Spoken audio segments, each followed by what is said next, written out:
Hi dear viewer, welcome again to your own channel.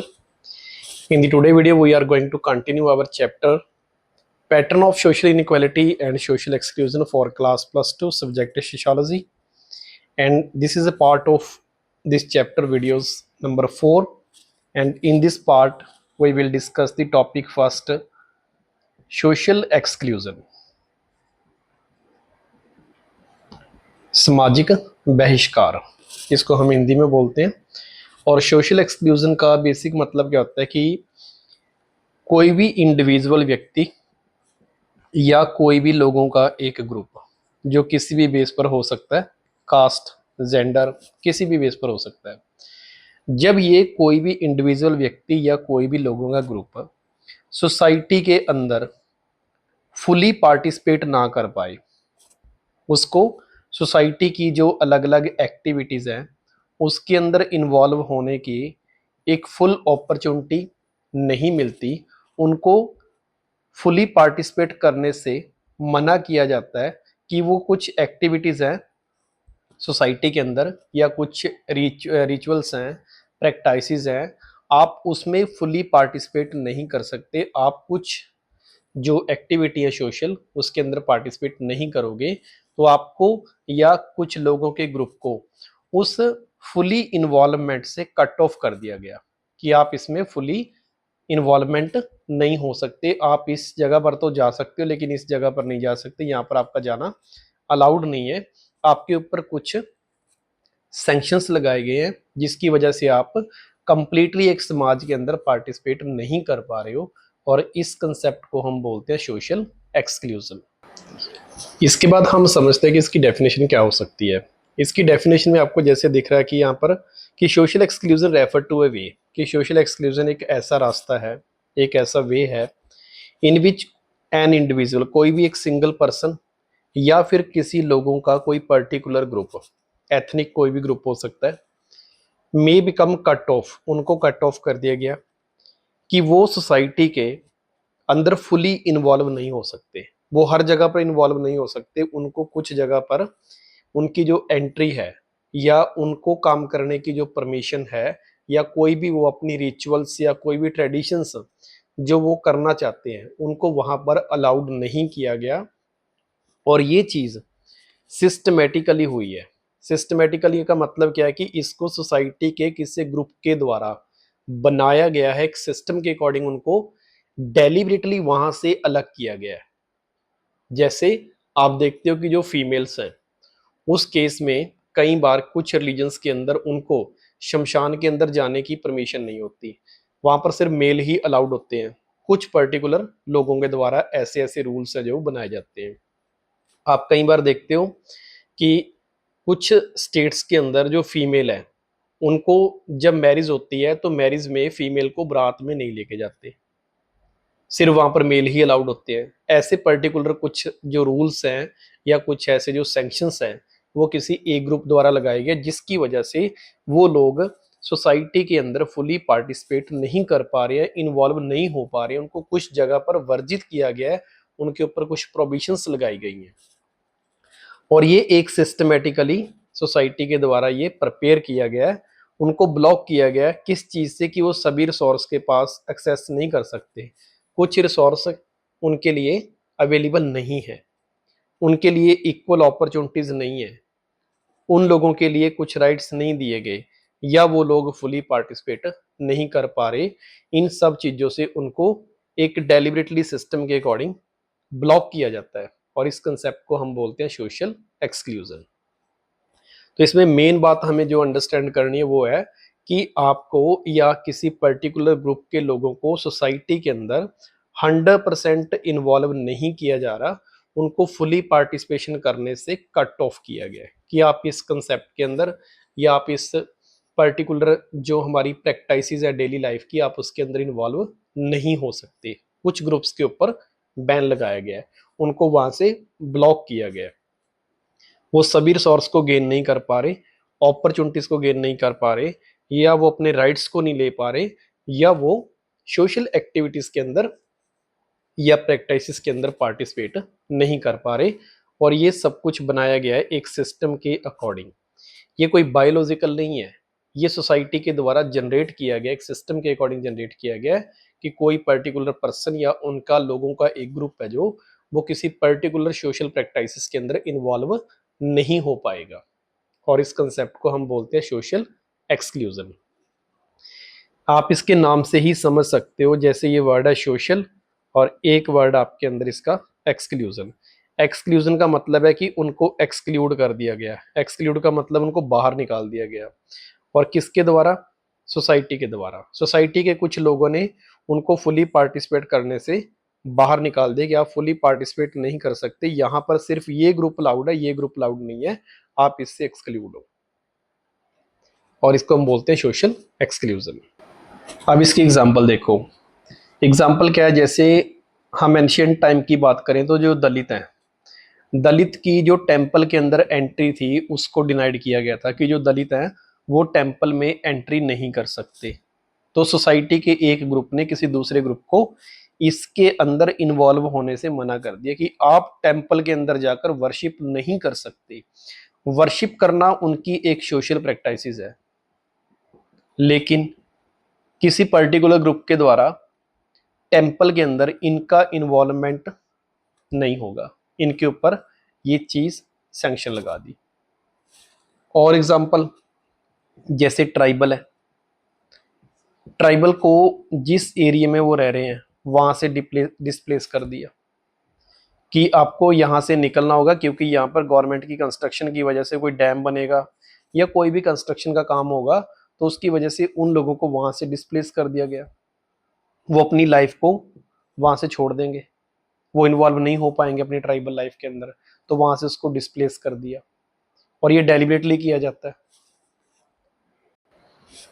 इसके अलावा हम और देखते हैं कि जैसे इंडिया के अंदर जो फीमेल है या वुमेन कह सकते हैं आप उसको, उनको कुछ जो वर्शिप की जो रिचुअल्स है ना उनमें अलाउ नहीं किया जाता कि ये जो आप वर्शिप के अंदर ये रिचुअल्स हैं, कुछ भी रिचुअल्स हो सकती हैं, जैसे हवन करवाना, उसके अंदर कई बार फीमेल को अलाउ नहीं होता।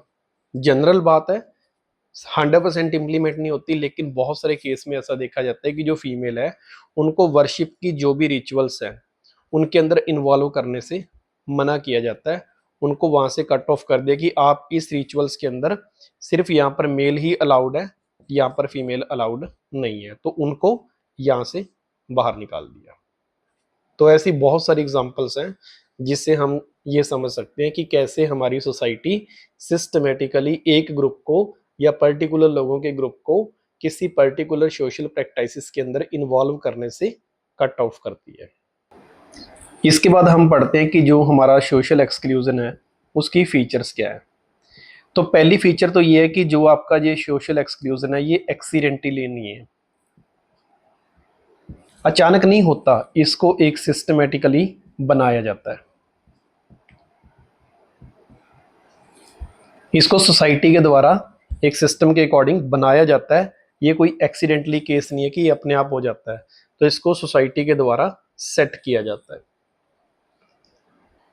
उसके बाद जिन लोगों को आपने एक्सक्लूड किया है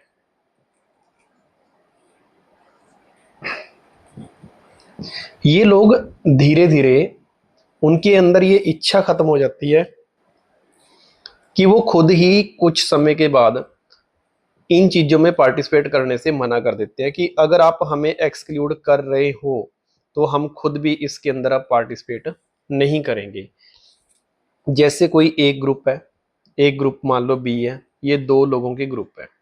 अब सपोज करो कि ए ग्रुप ने बी ग्रुप को किसी सोशल प्रैक्टिसेस के अंदर एंटर करने से मना कर दिया कि ये जो बी ग्रुप के लोग हैं वो इस रिचुअल्स में या इस प्रैक्टिस में पार्टिसिपेट नहीं कर सकते, तो ये लोग उसके लिए स्ट्रगल नहीं करेंगे, वो धीरे धीरे खुद ही इनके साथ इन्वॉल्व होने के लिए मना कर देते हैं कि अब हमारी भी इच्छा नहीं है कि जो एक्टिविटी, मान लो आप एक एक्स नाम की एक्टिविटी कर रहे हो सोशल प्रैक्टिस, जिसके अंदर ए तो इन्वॉल्व है लेकिन बी को आपने डिनाइड कर दिया कि आप यहाँ पर एंटर नहीं कर सकते, ये यहाँ पर आपके लिए अलाउ नहीं है, तो फिर ये बी स्ट्रगल नहीं करेगा कि मुझे इसके अंदर जाना ही जाना है, वो धीरे धीरे लोग खुद ही इसमें पार्टिसिपेट करने से मना कर देते हैं कि अगर आप अलाउ नहीं करते तो वो उनको इनडिग्निटी फील होती है, तो वो स्ट्रगल नहीं करते, वो कोई अल्टरनेटिव और रास्ता देख लेते हैं कि हम अगर यहाँ पार्टिसिपेट नहीं कर पा रहे इस एक्टिविटी में, तो इससे बेटर है कि हम अपना रास्ता ही यू टर्न ले लेते हैं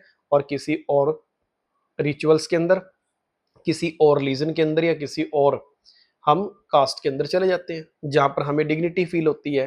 तो इन लोगों के अंदर धीरे धीरे ये पार्टिसिपेट करने की जो इच्छा है वो खत्म हो जाती है।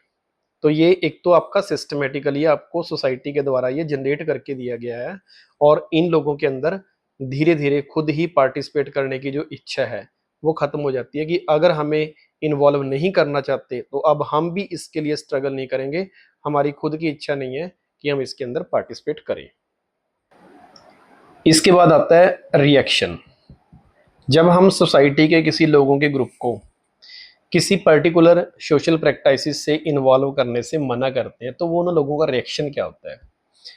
तो उन लोगों का पहला रिएक्शन तो ये होता है कि जैसे आपने देखा होगा कि हमारे एंशियंट टाइम पीरियड के अंदर जो ब्राह्मण्स थे उन्होंने दलितों को मंदिरों में एंटर करने से मना कर दिया कि जो दलित हैं वो मंदिर के अंदर एंटर नहीं करेंगे।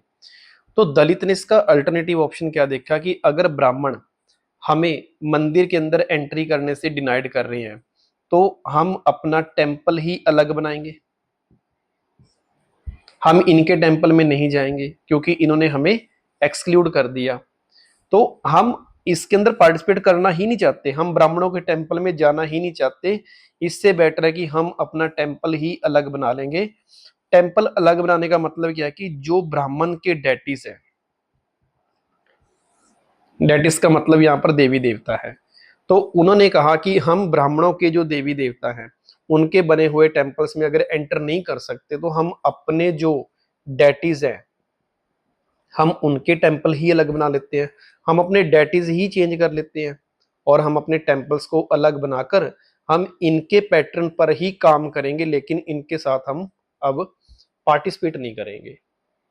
तो उन लोगों ने धीरे धीरे अपने खुद के मंदिर बनाने शुरू कर दिए जिसके अंदर उन्होंने अपने पर्टिकुलर जो दलित्स के डेटीज हैं उनकी उन्होंने वर्शिप करनी स्टार्ट कर दी। जैसे मैं आपको एग्जांपल दूं, एससी कैटेगरी के लोग हैं शेड्यूल कास्ट के, इन्होंने बहुत सारे लोगों ने रविदास के नाम पर मंदिर बनाने स्टार्ट कर दिए। तो उन्होंने अपना डेटी ही चेंज कर लिया, अपना गुरु ही चेंज कर लिया और उस गुरु के नाम पर उन्होंने अपने क्या बनाए, टेम्पल्स बनाए।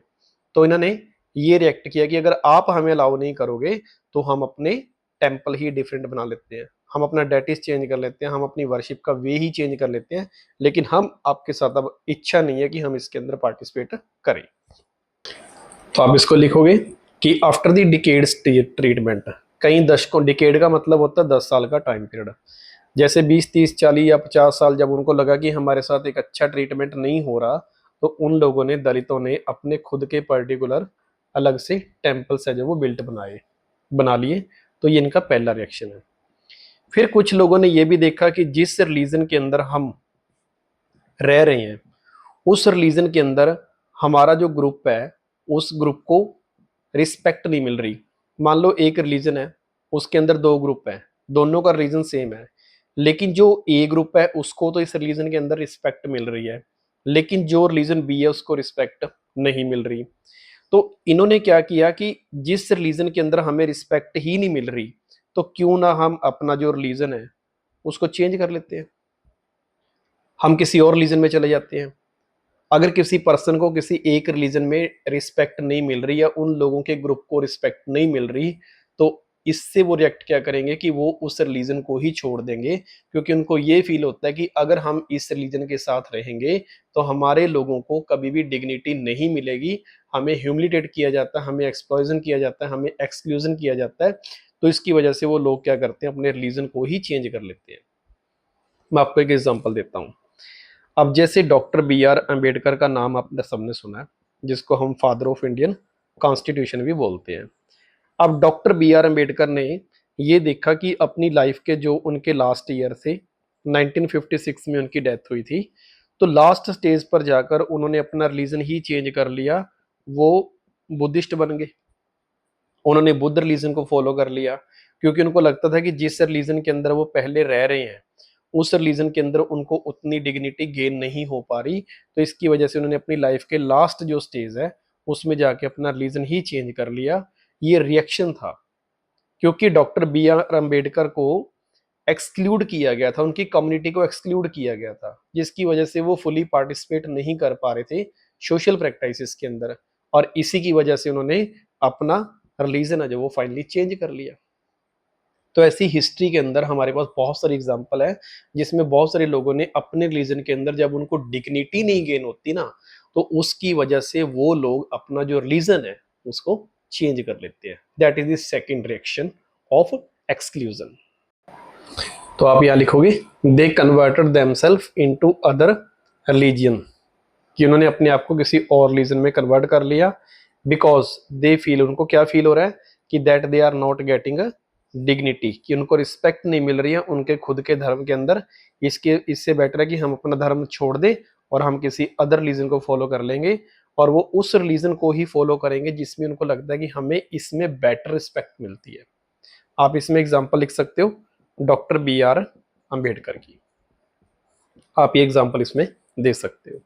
तो ये रिएक्शन होता है लोगों का जब उनको सोसाइटी के द्वारा किसी पर्टिकुलर काम के लिए या रिचुअल्स के लिए एक्सक्लूड किया जाता है या प्रैक्टिसेस के लिए एक्सक्लूड किया जाता है। इसके बाद हमारे पास नेक्स्ट टॉपिक है caste as a discrimination system, कि जो कास्ट है वो डिस्क्रिमिनेशन सिस्टम कैसे है। तो इसके अंदर हम एक तो टॉपिक ये करेंगे कि आपके साथ जो कास्ट के नाम पर डिस्क्रिमिनेशन होता है वो किस फॉर्म में होता है। एक तो इसके अंदर हम ये टॉपिक कवर करेंगे। तो सबसे पहले देखते हैं कि कास्ट के नाम पर आपसे डिस्क्रिमिनेशन कैसे होता है या किस फॉर्म में होता है। तो जब भी आपके साथ कास्ट के नाम पर डिस्क्रिमिनेशन होता है तो वो बेसिकली 3 फॉर्म में होता है। सबसे पहले तो आपके साथ जो डिस्क्रिमिनेशन होता है वो है ह्यूमिलिएटिंग।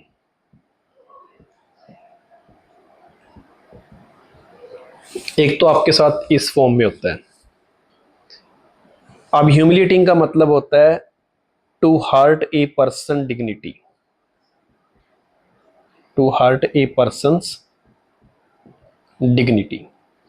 जब किसी व्यक्ति को ये फील हो कि मेरी जो रिस्पेक्ट है ना उसको ठेस पहुंचाई जा रही है, मुझे जानबूझकर या डेलिबरेटली मेरी डिग्निटी को हर्ट किया जा रहा है। अब ये कैसे होता है? जैसे आपको बोला जाता है कि आप हमारे साथ नहीं बैठोगे, आपको हमारे से अलग बैठना पड़ेगा, आप हमारी कास्ट के नहीं हो और इसलिए आप हमारे साथ नहीं बैठ सकते।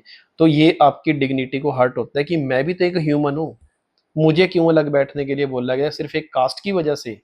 और इसकी वजह से जो वो लोग हैं उनकी डिग्निटी को जो हर्ट होता है।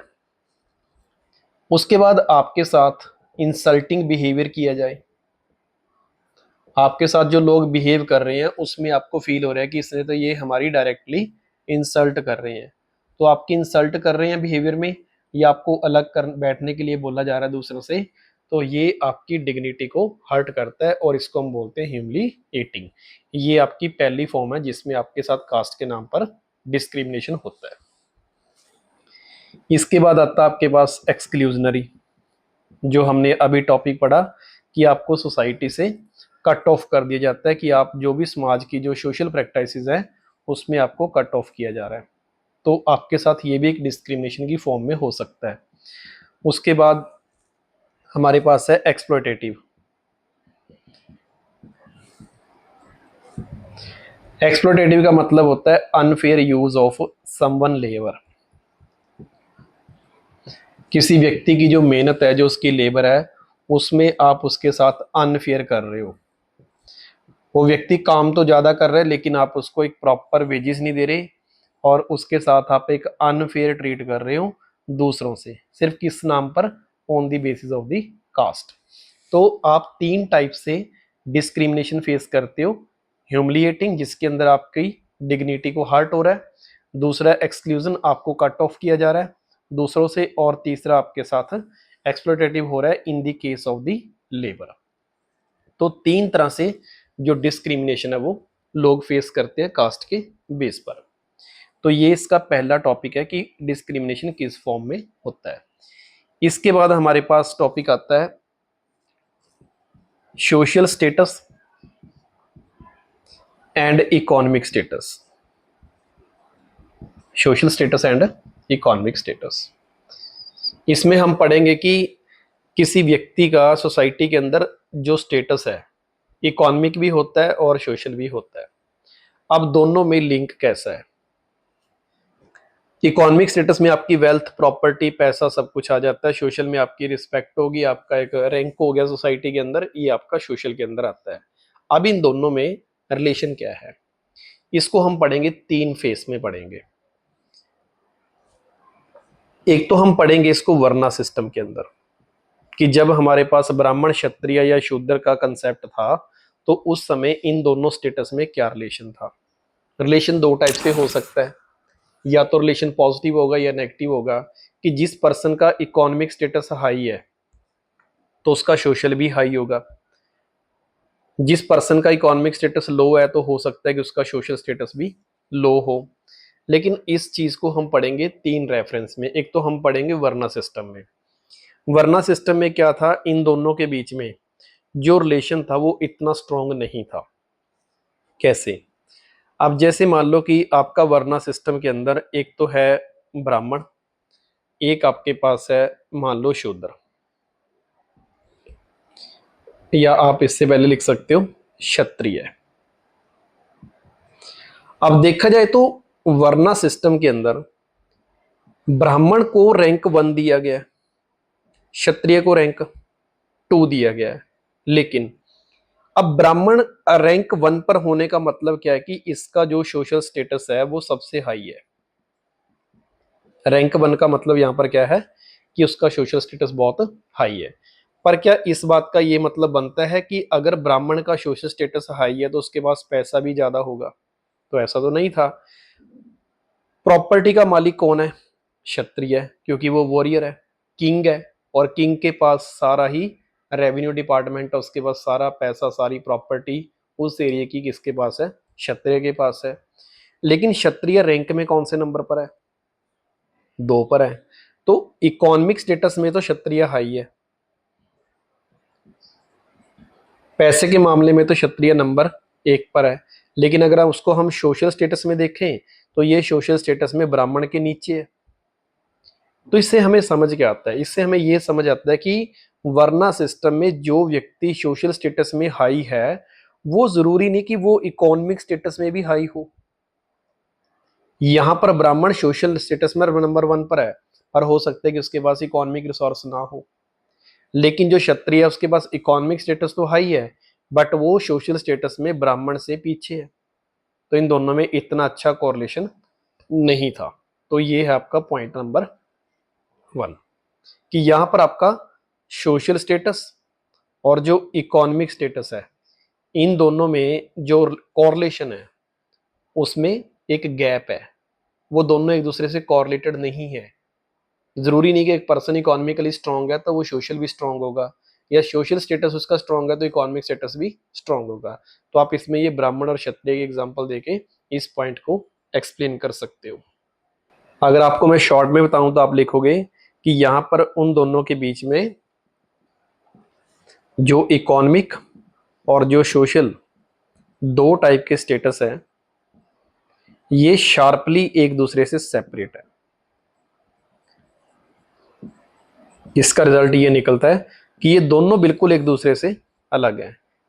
जैसे ये नंबर 1 पर सोशल में है लेकिन ये इकोनॉमिक में है, तो ये दोनों एक दूसरे से लिंक नहीं है। तो यहाँ पे इन दोनों के बीच में एक शार्पली डिफरेंस है जो एक दूसरे से इनको बिल्कुल अलग करता है। तो एक तो आपको यहां से वर्ना सिस्टम का कंसेप्ट समझना है कि उस समय इन दोनों में क्या रिलेशन था। फिर आता है हमारे पास एक हिस्टोरिकल एक्सपीरियंस, या हमारा जो एक्चुअल एक्सपीरियंस है। अगर हम उस एक्सपीरियंस के बेस पर दोनों की बात करें, social status and economic status, तो हमें ये लगता है आज की डेट में अगर हम एक्सपीरियंस की बात करें कि जिन पर्सन का सोशल स्टेटस हाई है, या मान लो कि जिन पर्सन का इकोनॉमिक स्टेटस हाई है तो उनका सोशल स्टेटस भी हाई ही है। आज हम देखते हैं इंडिया के अंदर या किसी अदर पार्ट के अंदर हम देखें ज्यादा एक्सपीरियंस के बेस पर, तो जो हाई कास्ट है रैंक के अकॉर्डिंग उनके पास रिसोर्स भी है, उनके पास वेल्थ भी है और प्रॉपर्टी भी ज़्यादा है as comparative to the low caste. अगर हम लो कास्ट के लोगों को देखें तो उनके पास जो रिसोर्स हैं वो कम है। आप ट्राइबल को देख लो, ट्राइबल लो कास्ट में काउंट करते हैं, दलितों को लो कास्ट में काउंट करते हैं, तो उनके पास रिसोर्स भी कितने हैं, बहुत कम है। तो हमारा एक्सपीरियंस ये कहता है हिस्टोरिकल कि इन दोनों में रिलेशन बिल्कुल ऑपोजिट है, सॉरी डायरेक्ट है, कि अगर उनकी कास्ट हाई है तो उनके पास रिसोर्स भी क्या है, ज़्यादा। यहाँ पर कास्ट का मतलब क्या है कि ये उनका सोशल स्टेटस है। तो यहाँ पर लो कास्ट वाले लोगों का सोशल स्टेटस लो है, तो रिसोर्स का मतलब यहाँ पर हम बात कर रहे हैं इकोनॉमिक स्टेटस की। तो इनके पास रिसोर्स भी कम है और इनका समाज के अंदर स्टेटस भी कम है, तो इसका मतलब कि दोनों एक दूसरे से बिल्कुल कोरिलेटेड है। तो इसको हम लिखेंगे कि अगर हम एक्सपीरियंस के बेस पर बात करें तो ये चीज़ों का आपस में एक बहुत ही क्लोज कोरिलेशन है, social status and economic status. Higher caste के लोगों के पास हाई इकोनॉमिक स्टेटस है, लो कास्ट के लोगों के पास लो इकोनॉमिक स्टेटस है। तो एक्सपीरियंस तो ये बोलता है, वरना सिस्टम में ये दोनों एक दूसरे से बिल्कुल क्या थे, सेपरेट थे। लेकिन जो एक्सपीरियंस की अगर बात करें हम, तो एक्चुअल जो हम लाइफ में देखते हैं तो उसमें हमें नजर आता है कि ये दोनों एक दूसरे से बहुत क्लोज है। थर्ड पॉइंट इसके अंदर जो लास्ट है हमारे पास, दोनों के रिलेशन की अगर बात करें तो एक हम कह सकते हैं कि जो हमारा मॉडर्न टाइम है उसमें हम क्या जज करते हैं। मॉडर्न टाइम्स का मतलब कि आज से 50 से 100 साल अगर बैक जाएं, अगर लास्ट 50 टू 100 ईयर की बात करें तो उसमें हम ये देखते हैं कि इन दोनों के बीच में कोई भी कोरिलेशन नहीं है, बहुत वीक कोरिलेशन है,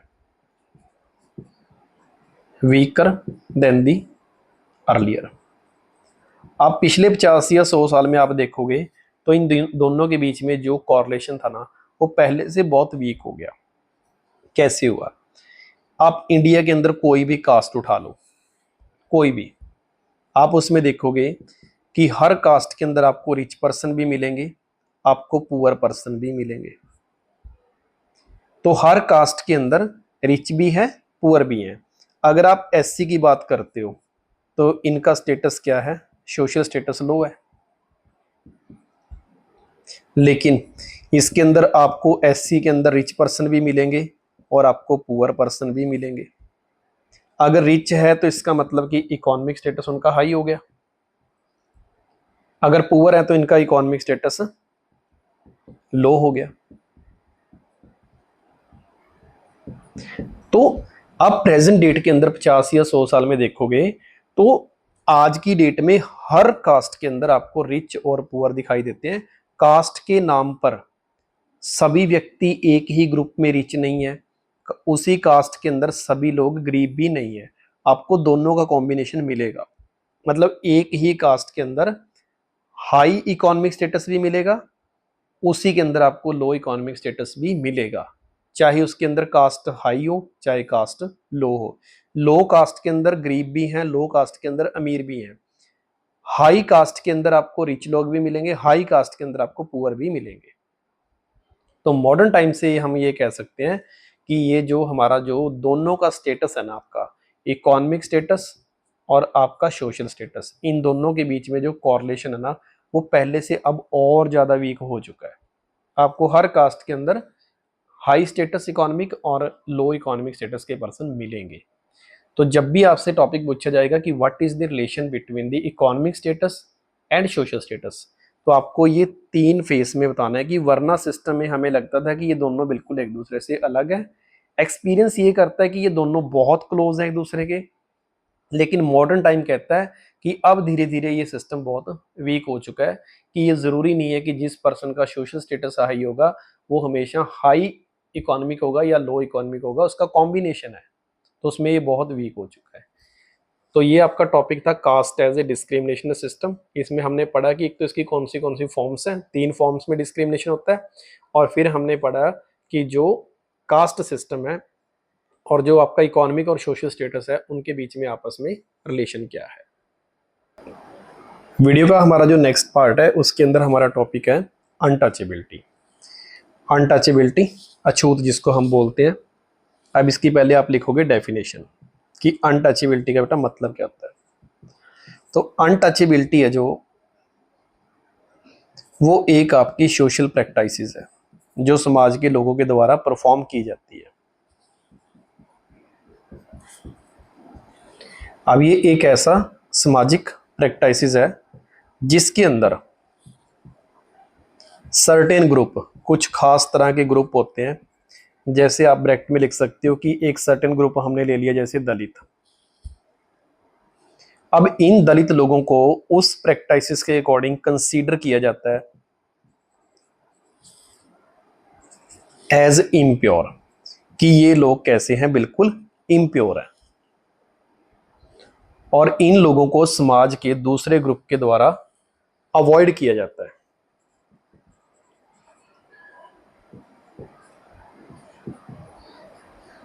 तो डेफिनेशन हमारे पास क्या है कि अनटचेबिलिटी एक सोशल प्रैक्टिसेस है जिसके अंदर किसी पर्टिकुलर, खास तौर पर दलितों को, वो लोग मानते हैं कि ये लोग बहुत इम्प्योर हैं और इसी की वजह से उन लोगों को सोसाइटी के अंदर दूसरों के द्वारा अवॉइड किया जाता है। और ये मानते हैं कि जो हमारे पास ये लैडर है जिसके अंदर हमने 4 ग्रुप पढ़े हैं, ब्राह्मण, क्षत्रिय, वैश्य और शूद्र। अब ये मानते हैं कि जो ये अनटचेबल है ना, ये बिल्कुल बॉटम पर खड़े हैं। मतलब अगर शूद्र के अंदर हम कैटेगराइज रखें ना कि शूद्रों के अंदर की अलग अलग कैटेगरी है, तो शूद्रों की कैटेगरी में ये सबसे बॉटम पर आते हैं, क्योंकि शूद्र भी कई तरह के हो सकते हैं। ये कहते हैं कि शूद्रों में भी अगर सबसे, अगर हम मानते हैं कि इम्प्योर क्या है, तो कहते हैं कि दलित ही, अनटचेबल ही पीपल ऐसे हैं जो शूद्रों में भी सबसे नीचे बॉटम पर आते हैं। और ये कहते हैं कि ये कास्ट का जो हायरार्की सिस्टम है हमारे पास, ये उसका पार्ट ही नहीं है। ये इतने ज्यादा इम्प्योर हैं कि हम इनको शूद्रों में बिल्कुल बॉटम पर काउंट करते हैं। और एक तरह से कुछ लोग तो ये भी मानते हैं कि ये हायरार्की सिस्टम का पार्ट ही नहीं है, इनको इतना ज्यादा अवॉइड किया जाता है। तो आप इसको लिखोगे दे आर कंसीडर, उनको ऐसा माना जाता है कि ये बिल्कुल बॉटम पर है। किसके कंसेप्ट के ऊपर? एक जो स्केल है, स्केल का मतलब यहाँ पर मापदंड है, जो पोल्यूशन और प्योरिटी का कंसेप्ट है। आपको पता होगा कि प्योरिटी है जो, ये जो कंसेप्ट लिया गया है, ये कास्ट का एक प्रिंसिपल है जिसके अंदर ब्राह्मणों को प्योरिटी में काउंट किया जाता था और शूद्रों को पोल्यूशन के साथ कंपैरिजन किया जाता था। उस स्केल पर, जो ये मैंने आपको ये स्केल बना के दिखाया था, ये कहते थे कि ये इस स्केल के भी बिल्कुल बॉटम पर हैं और उनको माना जाता है कि ये हायरार्की सिस्टम से भी बाहर हैं। और इन लोगों को बोलते हैं हम अनटचेबल पीपल। और जो इनके साथ ये बिहेव किया जाता है, इनको अवॉइड किया जाता है, इनको इम्प्योर कंसीडर किया जाता है, इनको बिल्कुल बॉटम पर रखा जाता है स्केल के, और हायरार्की सिस्टम से भी बाहर रखा जाता है। इन सभी प्रैक्टिसेस को हम बोलते हैं अनटचेबिलिटी। इसके बाद हमारे पास आता है, जैसे हमने इसकी डेफिनेशन पहले पढ़ ली, मीनिंग हो गया। मीनिंग के बाद इसके कौन से डायमेंशन है। अब डायमेंशन आप सेम लिख के आओगे जैसे मैंने आपको थोड़ी देर पहले ही करवाया था। एक तो इनके साथ इनको इंडिग्निटी फील करवाई जाती है, ह्यूमिलिएशन। इसके बाद मैंने आपको बताया था कि इनके साथ इनको एक्सक्लूड किया जाता है, एक्सक्लूजनरी होते हैं, कट ऑफ कर देते हैं इनको समाज से। और तीसरा इनका एक्सप्लॉयटेशन होता है। ये सेम हम लिख के आएंगे जैसे हमने कास्ट के अंदर देखा था कि उनके साथ डिस्क्रिमिनेशन किस फॉर्म में होता है। तो यही इनके डायमेंशन है। इन फॉर्म में इन लोगों के साथ जो मिसबिहेव कह लो, या आप कह सकते हो कि इनके साथ जो डिस्क्रिमिनेशन है वो सेम उसी 3 फॉर्म में होता है जो हम पहले कास्ट के अंदर पढ़ के आए हैं।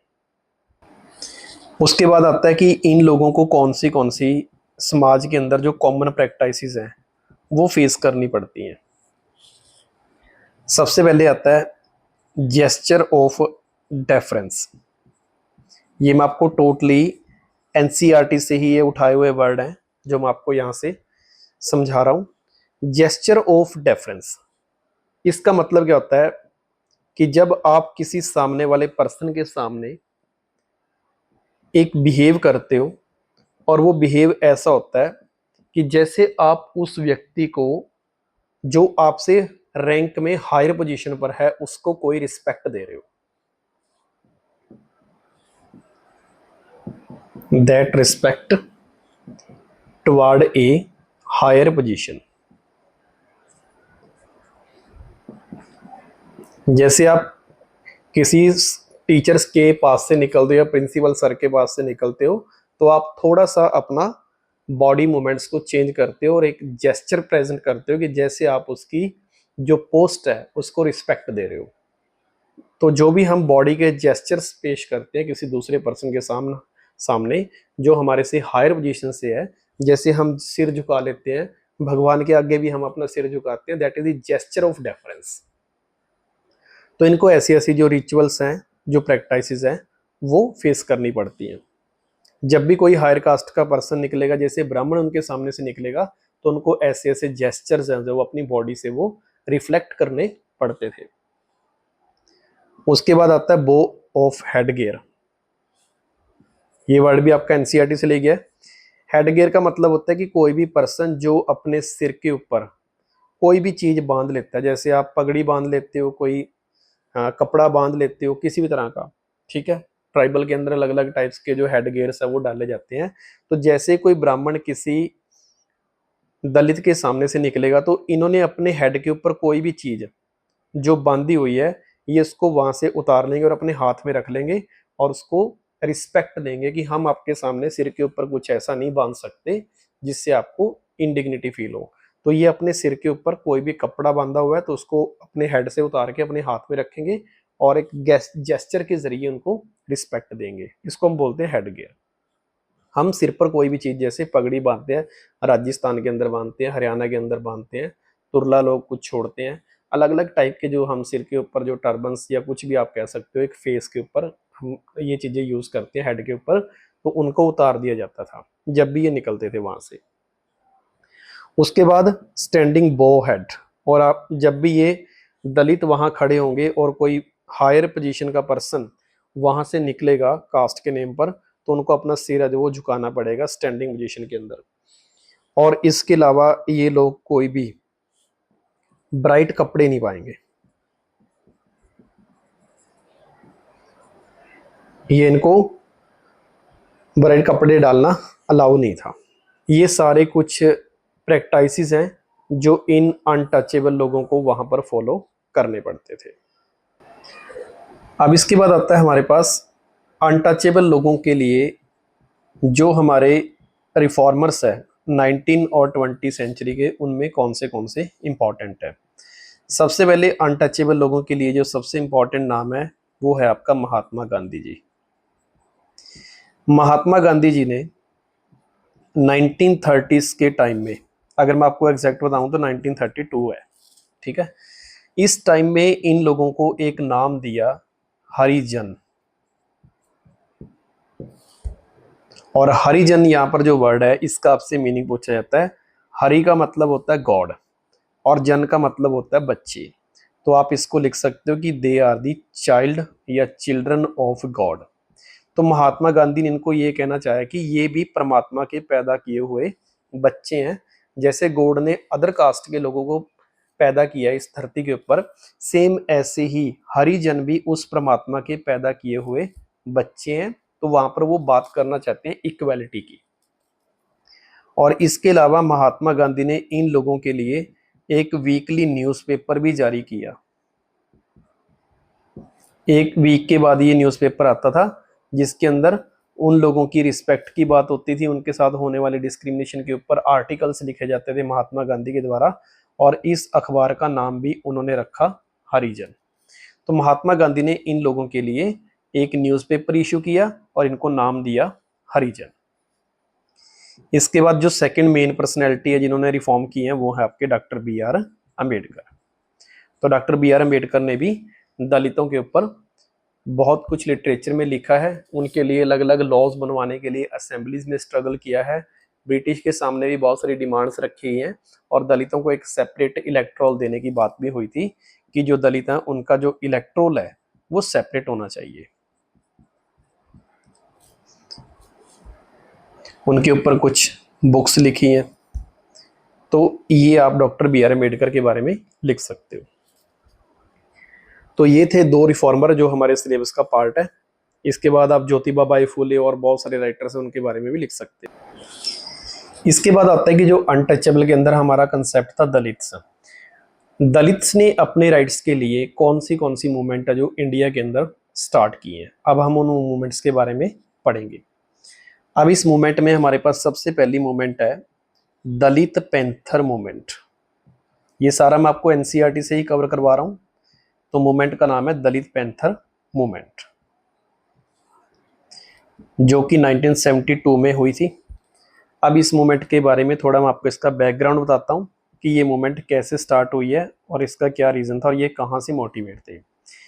तो 1970 के आसपास ही अमेरिका के अंदर एक पार्टी बनी थी, ब्लैक पैंथर पार्टी। ये यूएसए की एक पार्टी थी जो अपने राइट्स के लिए वाइट पीपल के खिलाफ स्ट्रगल कर रही थी। और इसी पार्टी से मोटिवेट होकर महाराष्ट्र के अंदर रहने वाले जितने भी दलित लोग हैं उन्होंने अपना एक ग्रुप बनाया।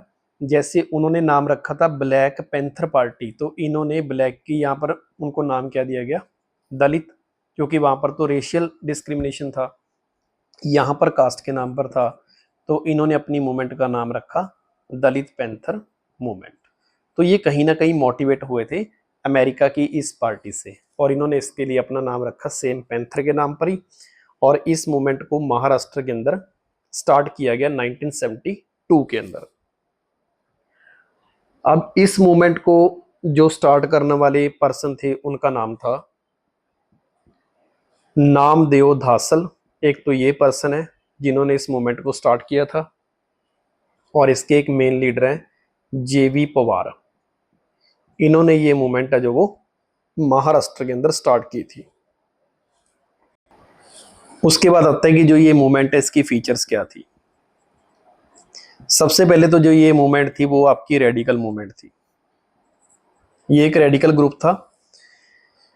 अब रेडिकल का मतलब होता है कि जो अपने राइट्स लेने के लिए क्विक चेंज चाहता है वो वायलेंस का भी इस्तेमाल कर सकते हैं। और इन्होंने ज़्यादा से ज़्यादा लोगों को अवेयर करने की कोशिश की थी।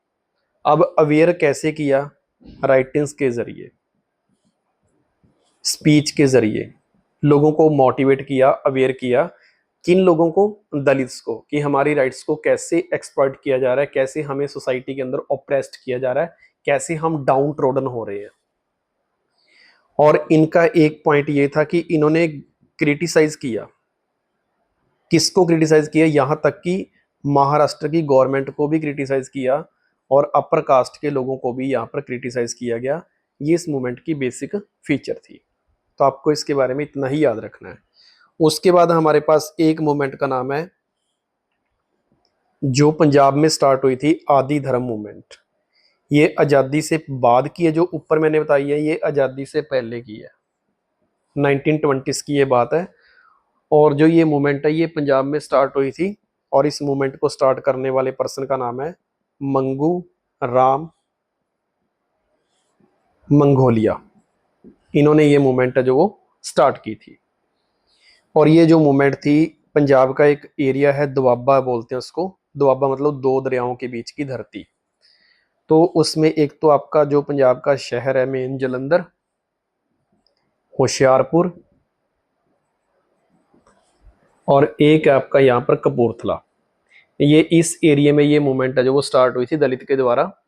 और ये जितने भी लोग थे ये संत रविदास के फॉलोअर थे, मतलब संत रविदास जी को अपना गुरु मानते थे, ये उनके फॉलोअर्स थे। और इसका मेन ऑब्जेक्टिव यही था कि जो इनके साथ डिस्क्रिमिनेशन हो रहा है और ये अपनी चाहते थे कि हमारी भी समाज के अंदर एक सेपरेट आइडेंटिटी हो, इसको लेकर ये मूवमेंट है जो वो स्टार्ट हुई थी। तो ये था हमारा दलित मूवमेंट, जो कि आपको पहले बोर्ड के एग्जाम के अंदर ये क्वेश्चन पूछा गया था कि एक्सप्लेन एनी 2 और 3 दलित मूवमेंट्स इन दी इंडिया। तो मैं ये वीडियो आज का यहाँ पर ही खत्म कर रहा हूँ क्योंकि वीडियो काफी लेंथी हो चुका है, लेकिन अभी चैप्टर काफी हमारा पेंडिंग है। इसके बाद हम नेक्स्ट जो वीडियो आएगा उसके अंदर हम पढ़ेंगे कि जो एससी और जो दलित हैं उनके लिए हमारी गवर्नमेंट ने, स्टेट ने या नॉन स्टेट जो एक्टर्स हैं उन्होंने क्या क्या इनिशिएटिव्स लिए हैं। उसके बाद हम जो नेक्स्ट आगे ट्राइबल का टॉपिक है, उसके बाद फिर वुमेन का टॉपिक है, फिर डिसेबिलिटी का टॉपिक है, तो शायद हो सकता है कि 2 या 3 वीडियो अभी इस चैप्टर के ऊपर और बनेंगी, लेकिन आपको ये चैप्टर बड़ा थारोली पढ़ना पड़ेगा, डीपली पढ़ना पड़ेगा, क्योंकि जो इसके कंसेप्ट है और ये चैप्टर वेटेज के हिसाब से भी बहुत इंपॉर्टेंट है। आपको बोर्ड के एग्जाम के अंदर इस चैप्टर में से 1 तो क्वेश्चन कम से कम आपको 6 मार्क्स का आएगा ही आएगा, अदरवाइज आपको MCQ प्लस 2 मार्क्स के क्वेश्चन 10-12 नंबर का ये चैप्टर आपका ये बोर्ड के एग्जाम के लिए बहुत इंपॉर्टेंट है। इसलिए मैं इस चैप्टर के ऊपर ज़्यादा कंसंट्रेट कर रहा हूँ ताकि आपकी चीज़ें दिमाग में फिट बैठ जाएं और आप साथ साथ नोट्स भी बनाएं, उसको रीड करें, वीडियो के अंदर हर तरह की एग्जाम्पल को बड़ा ध्यान से समझें कि आपको क्या एग्जाम्पल दी जा रही है, उसकी कनेक्टिविटी कैसे है टॉपिक से, क्योंकि सोशियोलॉजी का जो आपका एग्जाम है वो इतना ईजी नहीं होता। आपको देखने में ये सब्जेक्ट बहुत ईजी लगता है, लेकिन जब आप इसको डीपली पढ़ते हो तो आपको समझ आता है कि मैंने क्या क्या गलतियाँ की है, और हमें लगता है कि हम पेपर ठीक करके आए हैं, बट वो एग्जाम्पल कहीं और सेट होती है। So read thoroughly, read NCERT, read notes, and then go for the exam. Thank you.